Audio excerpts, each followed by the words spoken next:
एक मोबाइल बाहर से तो बहुत परफेक्ट दिखाई देता है, लेकिन फैक्ट्री में रिजेक्ट क्यों होता है आपको पता है? आज मैं आपको वो रियल रीज़न बताऊंगा जो कस्टमर को कभी नहीं दिखाया जाता है। नमस्कार दोस्तों, मेरा नाम धीरज। मैं मोबाइल मैन्युफैक्चरिंग में क्वालिटी इंजीनियर के तौर पर काम करता हूँ। जैसा कि कल मैंने पिछले वीडियो में आपको बता रखा था, ये उसी का नेक्स्ट पार्ट है। फ़ोन रिजेक्ट क्यों होता है?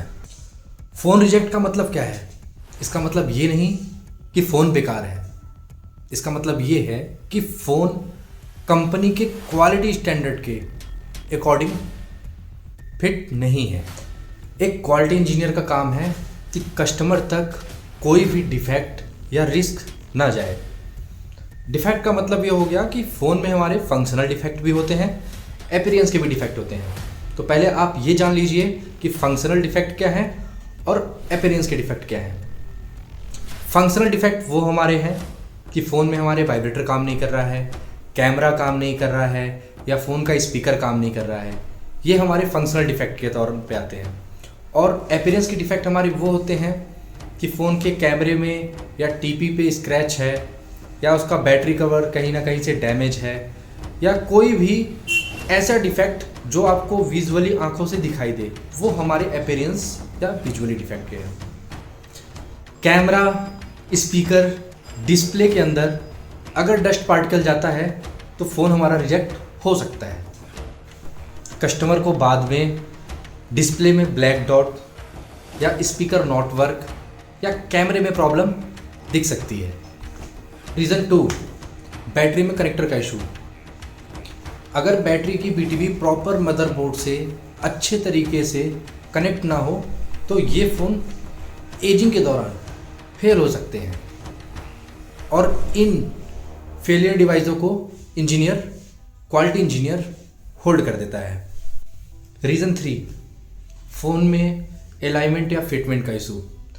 इस इशू से क्या होता है कि ये फ़ोन मार्केट में बिकने के बाद जब कस्टमर के पास जाता है तो इस फ़ोन को कुछ समय के बाद यूज़ करने के बाद इसमें कुछ डिफेक्ट जनरेट हो सकते हैं, जैसे हीटिंग का इशू या बैटरी स्वेलिंग या अन्य कोई इशू।